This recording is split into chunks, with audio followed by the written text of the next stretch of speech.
Okay guys, back here with another video again. We're talking about peak strength today. So we talked a little bit in one of the previous videos about how there's a slight difference between training for strength and hypertrophy. We talked about, a couple ways to structure your hypertrophy movements and that sort of thing. Now we're going to talk about how to do that with strength in the context of peaking your strength.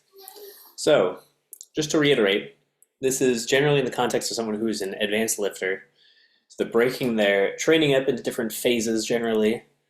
They no longer have the ability to just PR every week as far as like 1 rep max goes, or just hitting the most weight they've ever hit. So they have to spread that out pretty wide, at least a month, right? And this is an example of how you can do that, within those parameters. So train for maximum force production, which is a 1 rep max, right, on a specific lift or lifts, in for a generally specific time frame. If you're an advanced lifter, you kind of have to like plan for your PR attempts. You may not hit the PRs, but you plan for those attempts on a somewhat regular basis. If you're competing in like powerlifting, then that's the day that you have to hit the PRs and all the lifts. The time frame can be, in that context, it's on one day. If you're just a recreational lifter, but you're pretty advanced, you can plan it as like a whole week, where you maybe do like one lift each day, and you just try to like hit some PRs that week. And then also it's kind of body weight dependent, and you're generally going to be training around your calorie maintenance when you're doing this. You're probably not going to benefit from being in a big calorie surplus, because at this point you've already gotten most of your muscle building gains. And so if you want to build more muscle, you probably have to train more specifically for that goal. And then you'll want to have a calorie surplus if you're doing that. But if you're just training like the main lifts in this fashion, which we'll get into, you're not going to build so much muscle that it's worth being in a calorie surplus to do it, because you're probably just going to gain more fat than muscle if you do that. And you're just going to have to do it so slowly that you're essentially just at maintenance anyways. So you may as well just stay at your calorie maintenance when you're doing this. So that's one, I guess, kind of like a downside or a perk, depending on how you look at it.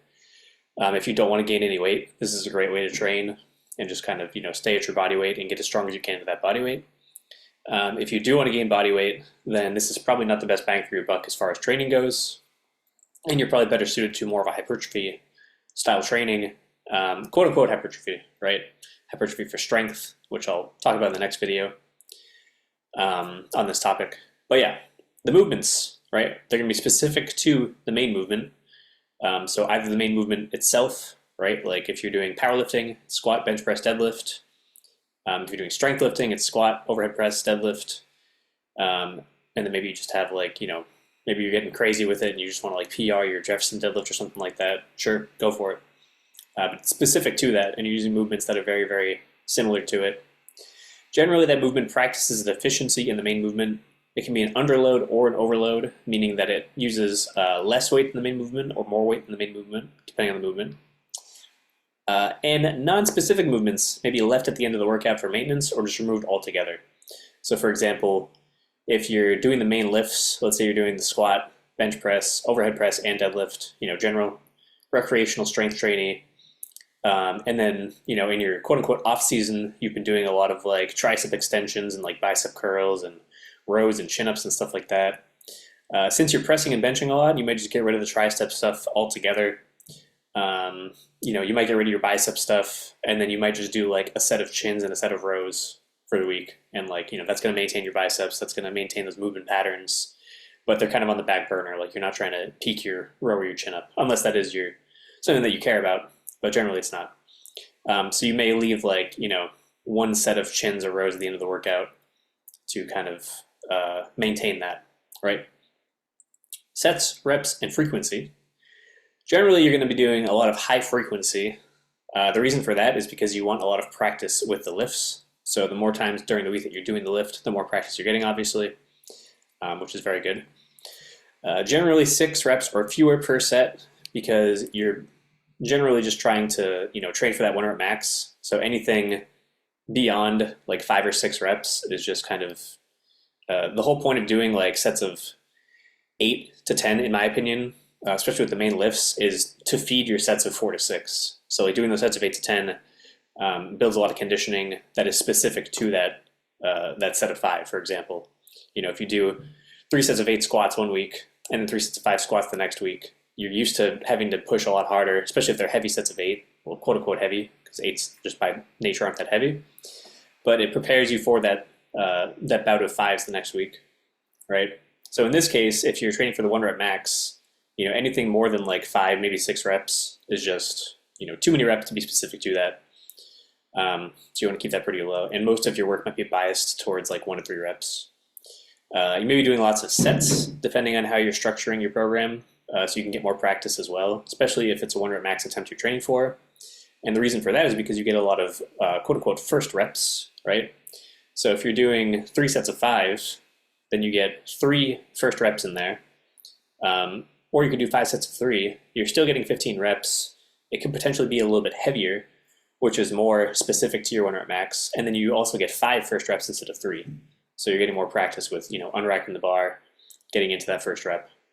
And then you're varying the intensity a little bit as well, right? If you're training with high frequency and you're doing a lot of sets, they kind of have to be sub-maximal, right? So you're probably going to be doing a lot of relatively easy sets just for practice, to work on your form. The reason that you don't want to do a bunch of super heavy sets with these main movements is because they're very fatiguing, they're very stressful, and you're going to burn yourself out. You do want to push, heavy, high intensity, probably at least once per week on each of these movements. But even then, you're probably still leaving like, I don't know, on average, like 1 to 3 reps in the tank on those bouts. Like you're not maxing out before your, 1 RM attempt. And the reason for that is because you want to be able to practice with good form.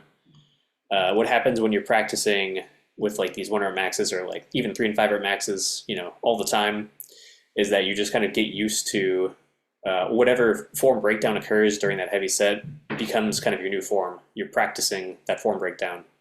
So this way you can practice with your form not breaking down, and then when you go to do your 1 RM, maybe you can break down a little bit and that's fine. Techniques to do that, / best practices, right? Different styles of programming and sets and movements, and I'll make a video with like an example program of how to do this. But a lot of CAT / dynamic effort sets. So CAT is compensatory acceleration training. DE is dynamic effort. Dynamic effort is probably more well known. West side barbell. They're really the same thing. I just think dynamic effort is more synonymous with like sets of like 1 to 3. And you can do, a CAT set with like a set of 5 if you want. You don't have to do like 2 reps. But all it means is like you're just trying to move the bar as fast as you can on the way up. The concentric bar speed is as quick as possible. And what that does is, like I said, you practice moving the weight with intent and quickly and with good form, versus just getting used to the weight like beating you down and you're just kind of like grinding and like waiting for it to be over. Like you're attacking it with intent, and that carries over to those heavy attempts. So a lot of those kind of sets are good. Static holds can be helpful, which is when you unrack something that is much heavier than your max and just kind of like stand there and hold it for a little bit. So you can really only do that with a squat or a bench press or a press. You can't really do it with the deadlift because it starts from the floor. Unless I guess you could like load up way more than your deadlift max and like push on it, but that probably doesn't sound very effective. But yeah, this can be helpful. It's not for everybody. But really, you just like, let's say you're going to attempt 405 on the squat, you would just load up to like maybe 455 to like 485, for example, and just like walk it out, hold it for like 10 seconds, put it back, and then you take a normal rest. So it's just part of like your warm up essentially. And then, then you attempt your 405. And then as far as the movements themselves, generally like paused and pin variations, because usually, there's the sticking point, which is very controversial, I guess. But like, I think there's some merit to that. There's going to be a difficult part in the lift where you're weak. Everyone generally has a weak point in their lift. So pausing and using pins and stuff like that can kind of target that weak point. So for example, if you're weak off the chest in the bench press and you fail like 2 inches off your chest, you do a pause bench where you hold it down there, and then you have to explode through the toughest part as hard as you can, right? And just like push like heck to get through that rep. And you can do the same thing with pins, especially if your weakness is higher in the lift, which is more rare, but like it does happen sometimes. Especially with the deadlift, for example, like a rack pull. That's a great way to practice that. But yeah, those are good. So my favorite movements for each lift, right, are very, very similar to the main lift. They are a lot fewer than they were in the hypertrophy video. because in that video, like I said, you're trying to build muscle with those lifts, so you have a lot more wiggle room, I would say. Like as long as you're stressing the target muscle, you're doing your job. In this case, you have to stress or practice the main movement, right? So it has to be very specific to it. So for the squat, I would just do like a pause squat, tempo squat, pin squat. That's really it. I wouldn't do box squats because you can kind of get a little sloppy. You can relax onto the box. You can like sit back too much, and you kind of lose the bottom position of the squat, which is kind of the most important part when you're doing a heavy attempt. I wouldn't do like a high bar squat because it's not specific enough to, that low, assuming this is your low bar squat. And if you're doing high bar, I wouldn't practice with a low bar squat then. But yeah, use your main bar placement. I wouldn't mess around with like your stance or anything. Just kind of, the squat is relatively technical. You want to practice as close to the squat as you can, and maybe, something that makes it a little harder, that emphasizes the weak point, which is the way up generally.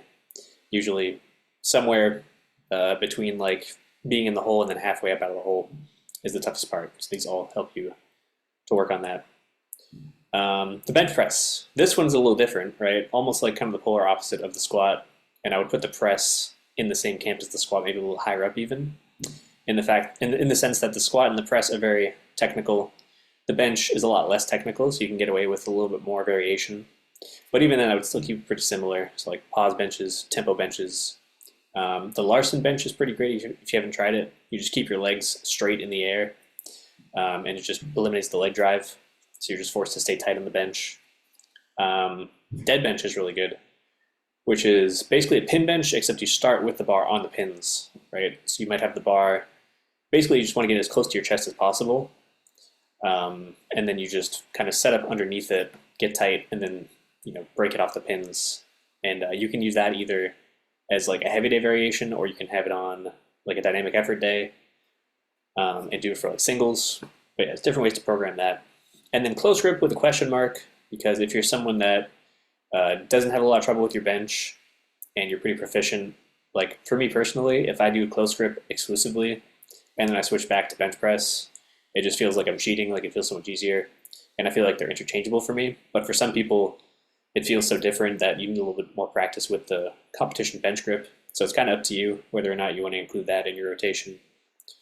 And I think it depends on like, your arm lengths and stuff like that. Like the longer your arms are, probably the more different a close grip is going to feel. But yeah, the deadlift, not a lot going on here. This one I would put in the same camp as the bench, where it's not very technical, but there just aren't as many, there's just not a lot to the deadlift. It's very simple. So the way I'd break it down is if you are, I think most people, if you're weak, like right below the knee, that's usually the toughest part. Rack pulls and the halting deadlifts are great for that, because you get to practice, in the sense of the halting deadlift, you get to practice your setup and then pushing the floor as hard as you can to blast through the sticking point. In the sense of the rack pull, it's the same thing, but you're just kind of starting a little bit higher up with a very, very heavy weight. So you get used to locking out, something that's like 50 to 100 pounds over your deadlift max. And then the deficit deadlift, I would use more for someone that has trouble right off the floor. I found that, like for myself personally, I think I'm in the minority because most people, like I use rack pulls and haltings and like it works great for them. But it's just never worked that well for me. And I think it's because I just don't really struggle around the knee. Like if I can get it to around my knees, I can lock it out. So the deficit deadlift, you stand on a plate, push from a deficit. And I like that a lot. It trains the power off the floor, or practices that power off the floor. And then if I do this exclusively, same thing as the bench, like I can do just deficit deadlifts, and then switch back to deadlift. And it feels like I'm doing a rack pull. And it feels very, very easy. So I usually do that. So it just depends on where you're weak in the deadlift. And then with the press, whether we're talking about the press 2.0 or the strict press, as I talked about in the hypertrophy video, the press is unique in that it's not very heavy. So you don't really need to like underload the press because it's already, it already is an underload essentially. So whether you're doing press 2.0 or strict press, well, let me say if you're doing press 2.0, the reason strict press is not a helpful accessory for the press 2.0 is because the strict press is an underload, and you don't need to underload your press 2.0 if you're trying to peak. And then you wouldn't want to use the press 2.0 as an accessory for the strict press because you want to practice not using your hips to launch the bar in the air, right? You want to practice strict pressing. So whatever you use as like your main pressing variation. Those are the reasons to just stick to that. And then the pin press is helpful for both because just like the other lifts, you can target that weak point, set the pins a little bit lower than that, and then you have to break the bar off those pins very hard in order to lock it out. And that's very helpful. But yeah, I think that's basically it for how you would structure this. The next video on this topic, I'll just lay out like a sample program. And yeah, hope you guys enjoyed. If you got any questions, leave them in the comments. Like the video, share with your friends, all that good stuff. And I'll see you later. Goodbye.